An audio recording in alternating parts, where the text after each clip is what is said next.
BNS 2023 की धारा 128 जो है फोर्स के बारे में, यानी कि बल। कोई व्यक्ति किसी अन्य व्यक्ति पर बल का प्रयोग करता है, यह कहा जाता है यदि वह उस अन्य व्यक्ति में क्या करता है, गति परिवर्तन या गतिहीनता कारित कर देता है। ये 3 बातें बताई गई है इसमें। एक तो गति परिवर्तन या गतिहीनता कारित कर देता है, किसमें कर देता है, अन्य व्यक्ति में।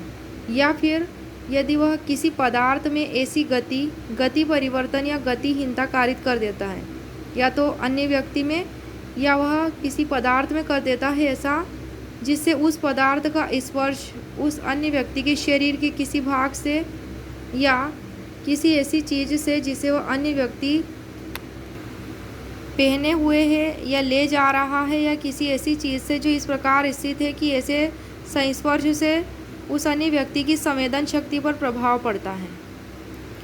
परंतु यह जब तब की गति परिवर्तन या गतिहीनता करने वाला व्यक्ति उस गति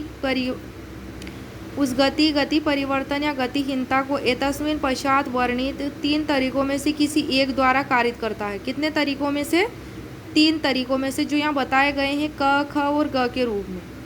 क में है अपनी निजी शारीरिक शक्ति द्वारा, ख में है किसी पदार्थ के इस प्रकार व्ययन द्वारा कि उसके अपने या किसी अन्य व्यक्ति द्वारा कोई अन्य कार्य करने के लिए किए जाने के बिना ही गति या गति परिवर्तन या गतिहीनता घटित होती है।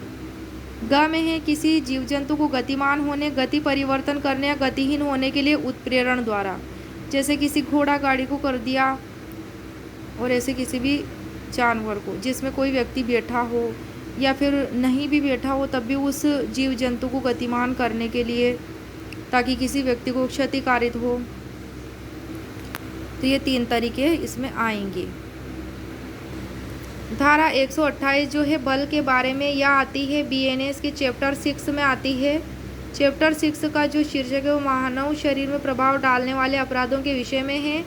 धाराओं की रेंज धारा 100 से 146, और IPC में चैप्टर 16 है, मानव शरीर पर प्रभाव डालने वाले अपराधों के विषय में, अध्याय 16, और धारा है 349 IPC 1860 की धारा में।